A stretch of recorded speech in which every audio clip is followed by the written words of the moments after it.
मैं सुमित शर्मा आप सभी लोगों को अपने चैनल लॉ नॉलेज में स्वागत करता हूं। आज हम लोग भारतीय दंड संहिता या आईपीसी पढ़ेंगे। भारतीय दंड संहिता या इसमें कुल 511 सेक्शन हैं, 511 सेक्शन हैं तथा इसमें 23 अध्याय हैं। इसमें हम अपराध पढ़ेंगे। अपराध के अंतर्गत अपराध जो है या क्राइम, अपराध को दंड प्रक्रिया संहिता में धारा 2M में बताया गया है, 2M। तथा अपराध की परिभाषा आईपीसी में सेक्शन 40 में बताया है। अपराध क्या होता है?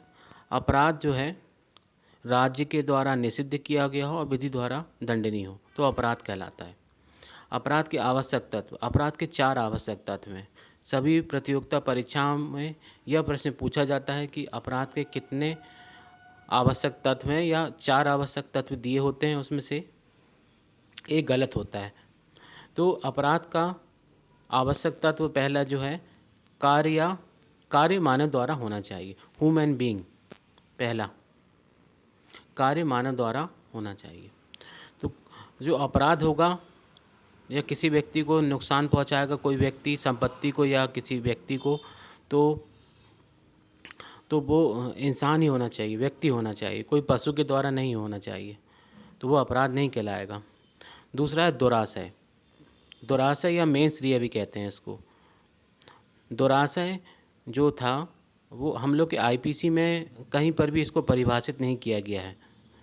तो दुराशय का जो मतलब है वो बेईमानी पूर्वक, कपट पूर्वक या जानबूझकर इस प्रकार का उसका आशय रहता है।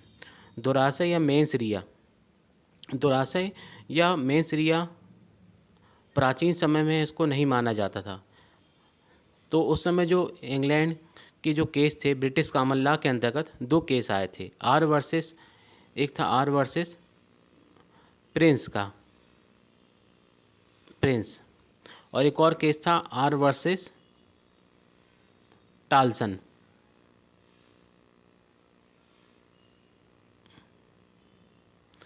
दो केस आए थे। तो आर वर्सेस प्रिंस, इस केस में सर्वप्रथम ब्रिटिश कॉमन लॉ के अंतर्गत दुराशय या मेंसरिया को लागू करने का प्रयास किया गया था।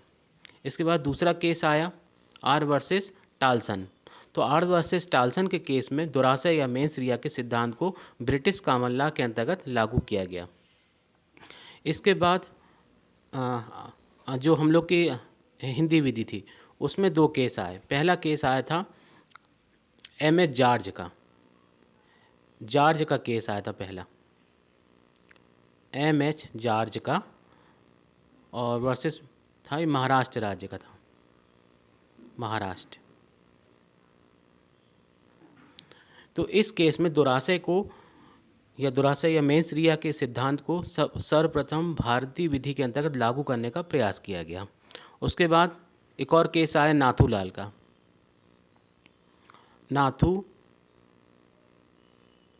नाथूलाल का केस आया था, नाथूलाल वर्सेस मध्य प्रदेश।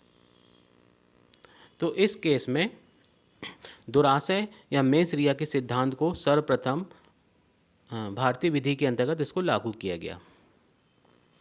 इसके बाद जो इसमें तीसरा पॉइंट है अपराध के जो आवश्यक तत्व में, वो है कार्य या लोभ। तो कार्य के अंतर्गत लोभ भी आता है। ये हमारे आईपीसी में सेक्शन 33 में बताया गया है। तो कोई कार्य होगा और उसके अंदर कोई कार्य किसी को दिया गया है और उसमें कुछ कमी करता है तो वो भी अपराध की श्रेणी में आएगा। इसके बाद हम लोग का जो चौथा आवश्यक तत्व है क्षति या इंजूरिया, है ना। तीसरा हो गया हम लोग का एक्ट और ओमेशन, और चौथा कौन सा हो गया? क्षति या इंजूरी। तो क्षति 4 प्रकार की हो सकती है। क्षति के बारे में आईपीसी में सेक्शन 44 में बताया है, आईपीसी या भारतीय दंड संहिता सेक्शन 44 में। तो उसमें जो क्षति बताई गई वो 4 प्रकार की होती है, शरीर, मन, संपत्ति और ख्याति की। तो ये बहुत ही महत्वपूर्ण है अपराध के आवश्यक तत्व। धन्यवाद।